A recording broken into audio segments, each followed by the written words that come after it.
So we are continuing to talk about uh, rivets, welding, and bonding. And this is video 2 in the series.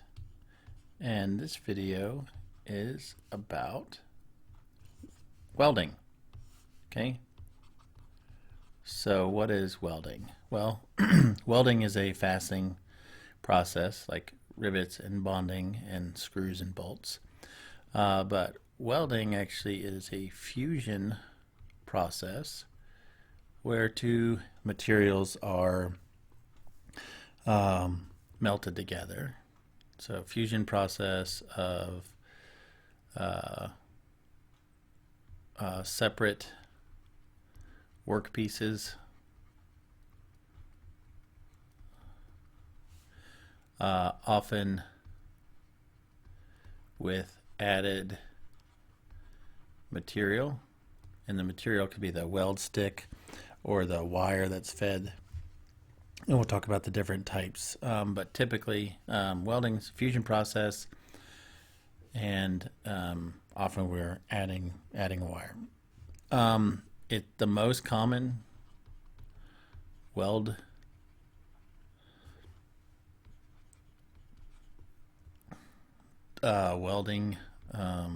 the most common welding is arc welding, and it's something like 90% of all welding is arc welding.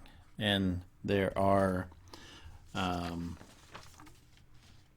different types of arc welding that we will define, and we'll talk about how they each work. The arc welding is done where you have an electric arc. So somewhere over here you have some high potential. Usually it can be AC or DC, but that's kind of beyond what we're talking about. And then you have a workpiece, and that workpiece is grounded. And so what you do is you apply a voltage or some potential here, and it's usually a low voltage, high current process. Okay, where you commonly have, like, an excess of many amps, often like 100 amps, or in that order of magnitude. So you apply a voltage to an electrode, and you with this high voltage, or with this voltage and current, you basically get an arc to form. Okay, so you get your arc to form here, which actually is kind of like a plasma, and this causes the metal to heat up, get really hot, and then you get this heating of the metal. And if you have this metal with another piece of metal that you're trying to weld together, okay, then this metal also gets hot. And then what's commonly done is either this is the electrode, and it's fed into the arc, and it melts and makes a weld here. This would be your weld. Or you feed it with an external electrode, and you keep the arc over here. And how this is done determines what type of welding process it is.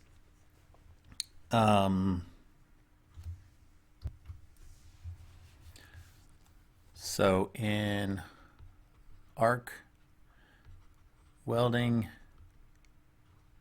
the welds must be protected.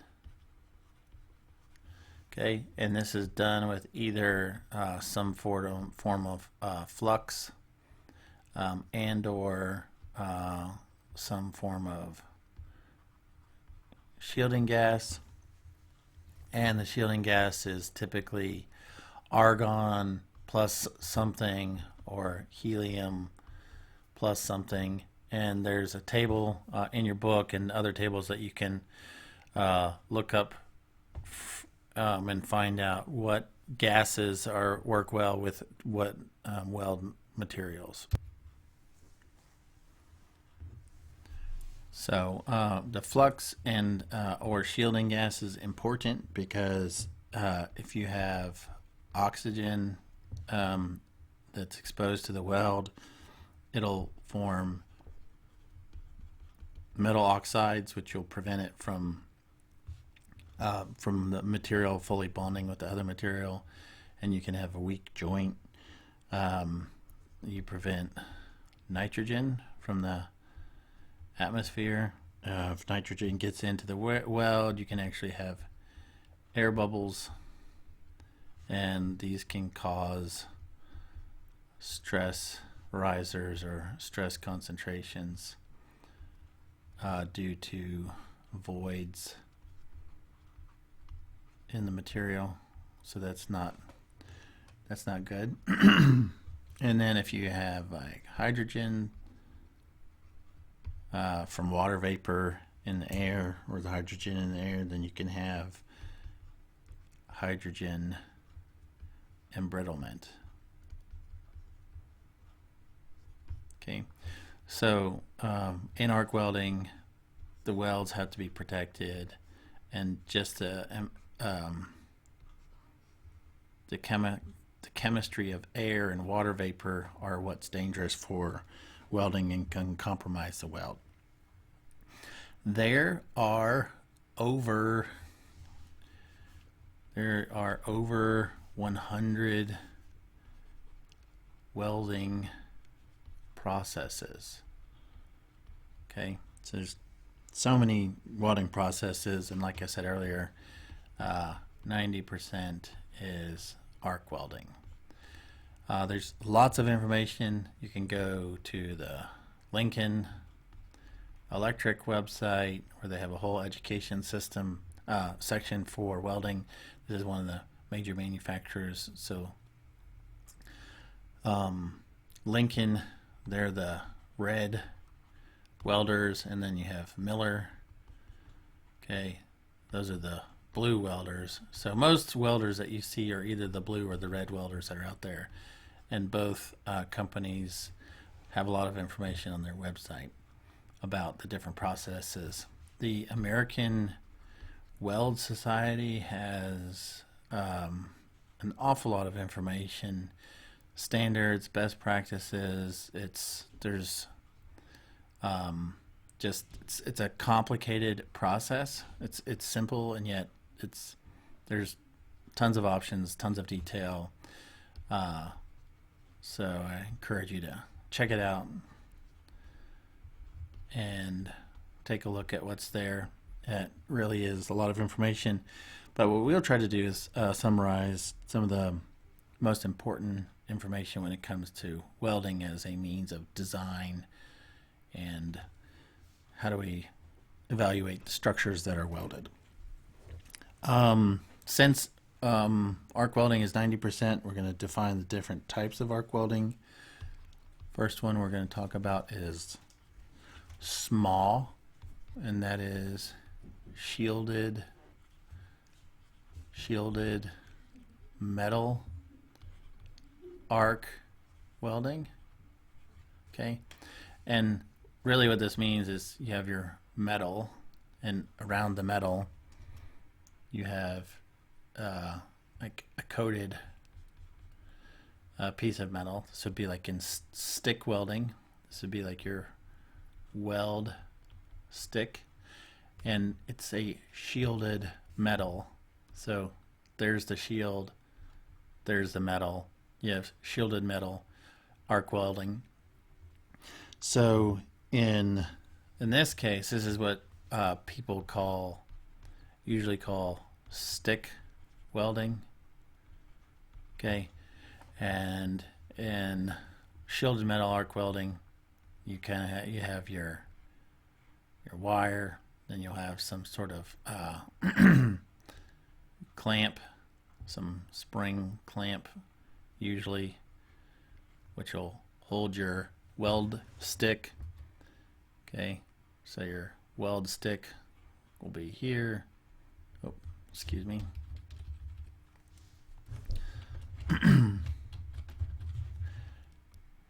And this is the shielded weld stick, so you're going to have your shielding that's around the stick. Okay, and then you'll bring that into your workpiece. Let's say you're trying to weld, do a fillet weld on 2 different pieces. You'd bring this, and then the workpiece itself would be grounded. So you'd have like another clamp here, and this will go to ground. And like I said earlier, this can be an AC or DC process. And then as current flows through the stick, it creates the arc here, as we saw before, which causes this to melt the end of the weld stick. So you'd bring that into the weld, and then this would be a consumable electrode, because the electrode is actually the weld. As it welds, the shielding covers the weld. It coats the outside of the weld, and then the material from the stick forms the weld here and fuses with the other material, and that material has what's called the heat affected zone. And there's a lot more details about that, but there's a zone around the weld that's affected by the heat, which can change the hardness of the material and its ductility and brittleness. And this is how shielded metal arc welding. The electrode is what's called the filler material, and it is consumable.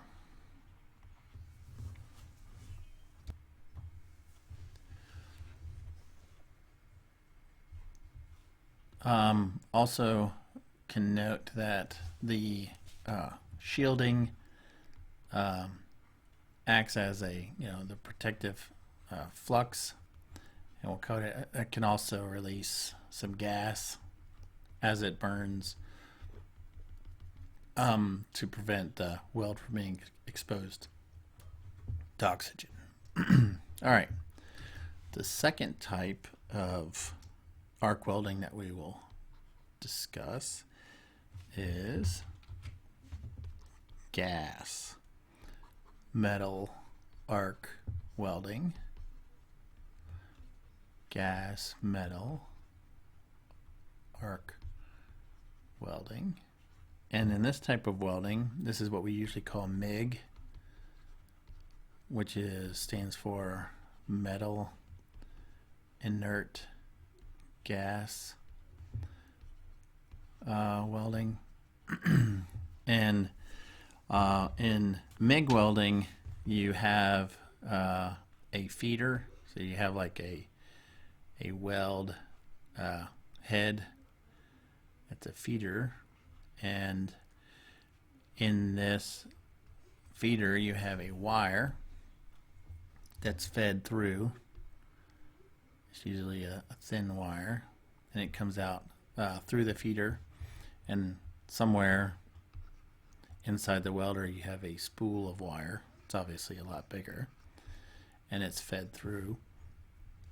And this wire is fed through the gas metal arc welding, and the gas comes out of the nozzle here and blows through the feeder, through the gas tanks, around, and shields the weld. And then, just as before, you have if you're trying to, say, do a fillet weld we'll talk about the different types of welds in a minute. On cure, you get the shielding gas, and then the shielding gas protects the weld, and then you get your arc that happens between the electrode, and in this case this is the metal. It's usually the this is your metal, and it's usually just your pure metal, and this can be there's a lot of different types of metal that can be used with this process, but it will the arc will come here, and then the wire is fed through, and then it melts here, and then it fuses these materials together. So the shielding gas in this case is usually argon plus some other gas in small quantities. Sometimes oxygen is actually added for some reasons, carbon dioxide, and there's a bunch of different gas mixtures based upon what type of materials you're trying to weld and what you're trying to do. And it's something that you can look up pretty easily. This can be used with aluminum and obviously steel.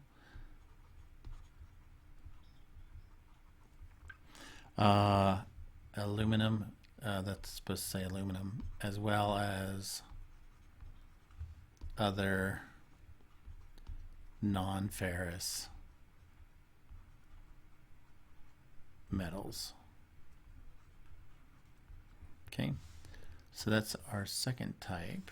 That's our gas metal arc welding, or MIG welding. And then we also need to talk about the gas tungsten arc welding, or GTAL.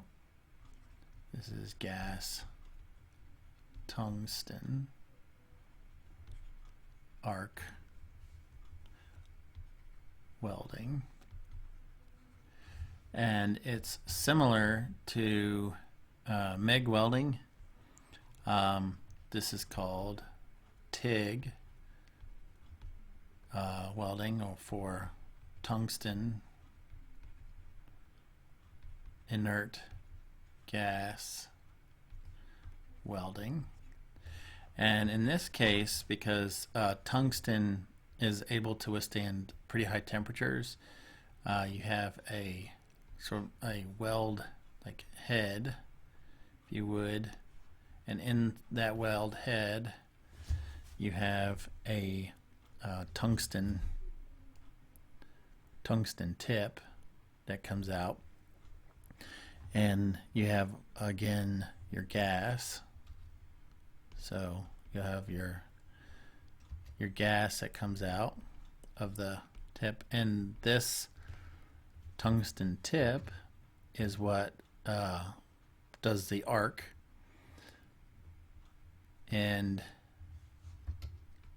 in this case, if you're again doing a fillet weld between 2 points, this allows you to have the arc that's controlled by the tungsten and the gas, and you kind of are controlling the environment. And then what's typically done is then your filler material or your weld material is brought into the arc. In some cases the wire can be also fed through the nozzle, but in general the filler material is added separately from rods. And this can be used, this can also be used with non-ferrous, or non-steel materials, and it can be used for thin materials.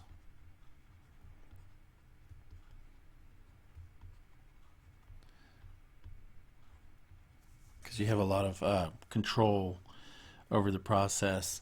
It's usually slower then MIG, and MIG welding, but it's still widely used for some specialty metals. And the shielding gas is, again, argon plus something, or helium plus something, because argon and helium, although argon is expensive, and they're the noble gases, or the inert gases, that are cheap enough to use with welding. The next type of welding that we're going to talk about is, change colors here, is the FCAW, or flux cord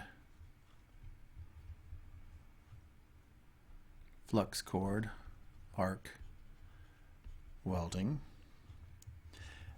In this case, it's like shielded metal arc welding, but instead you actually have a flux core, and the electrode, in this case, you have your electrode, then you have your flux core in the middle. So as you weld, that flux core would go into your weld. So if this is your weld, then that flux core will sort of clean and protect the surface of your weld. Okay.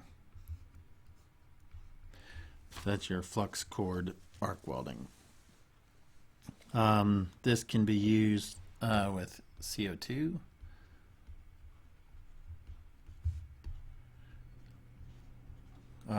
As a shielding gas. Okay, which is less expensive, and can produce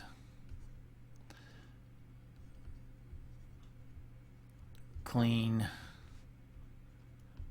welds quickly, or I guess it's a fast process for ferrous materials. Okay, so the last type of welding that we want to talk about is small, or shielded, or submerged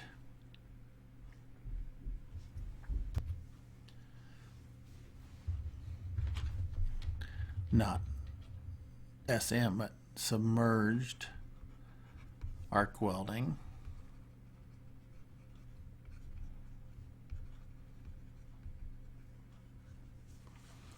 And in this case, you have flux powder,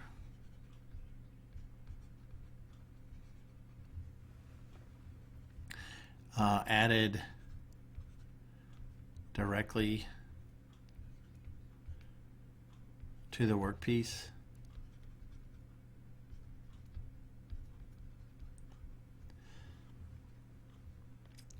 Such that it melts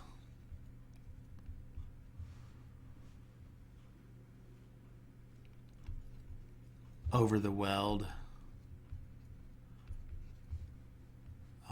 It's used with consumable filler material, so like a stick or rod.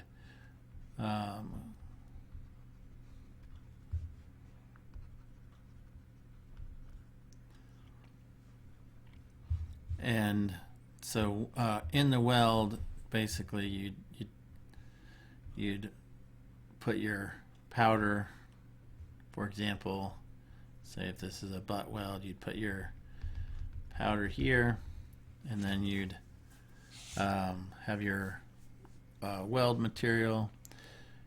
And so as you came down, and if you, let's say you're trying to weld these two together just on a little top, Actually, this process is used for thicker, flat plate deep welds. So let's say you actually had a different geometry. Let's say you had you're going to do a butt weld, and in this butt weld, instead of having these flat plates, you actually had something a little bit closer to, let's erase this, and let's say you had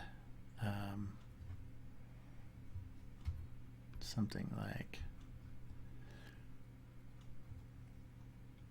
this, where you have butt weld, but you have this edge prep, and then you put the powder. So this is our flux powder. Here, this placed over the weld, and then you'd put the consumable electrode here into the weld, and then you'd get your arc and the material, and then the weld would be built up here like this, and this powder flux material would melt and go in and over to the weld to protect the weld. Okay, so that's submerged arc welding, and it's commonly used for flat, deep plate welds. Okay, so these arc welding processes make up 90% of the welds, and the other 10% of the processes include resistance welding. Okay, this takes advantage of the I²R heating when you pass current through a resistor, which metal is a resistor. So you can pass current through two different metals, and if you have something like this and you have a ground outside of the other side and you pass your current through here, then because of the heat generated in the resistance of, let's say these are metal plates, you can actually get spot welding. So this is how spot welding works. You bring these two clamps close to each other, pass high current through it quickly, you can get a weld spot or a weld pool between the materials to form. That's how you do the spot welding or resistance welding. Often also there's gas welding.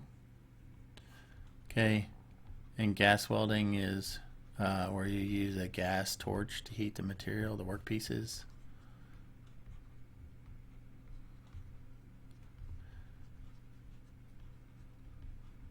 Okay, this takes a lot more time than arc welding because you have to rely on the gas heat transfer, which takes more time than actually creating an arc. Then you have laser welding. Okay, laser welding is more commonly used. It's actually similar to the process that's used for these metal powder additive machines. It's also used on your razor. If you have a razor made by a company, you'll see you have your razor blades, and on the back of the blades you'll see these little tiny spots that look like this, and those are laser welds. So next time you look at your Gillette razor, whatever, you can take a look and see if you can find these so small laser spot welds. And really these are, if you see, these are classified by how the heat is brought into the material. There's also ultrasonic welding. Okay, and it's basically you take two materials and you shake them really fast relative to one another, and you get the heat from friction, and it can cause the surfaces to weld together. And you can notice that this is kind of similar to some of the wear mechanisms as well, where you have adhesive wear in materials, which is undesirable. And then there is actually solid state welding, and this is where you actually have you're mixing metals below their melting temp, and it's literally you have to have really high force, and you mix the metal. You actually blend it like you would mixing like cookie dough or something like that. It's a pretty complicated process. It's called friction stir welding. There's actually a friction stir welding expert at the University of South Carolina named Tony Reynolds. What's kind of interesting as well is that thermoplastics,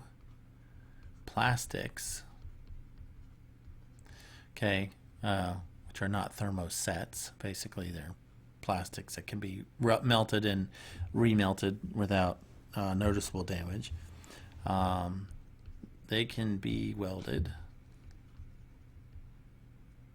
They can be welded, not welding, welded similar to metals.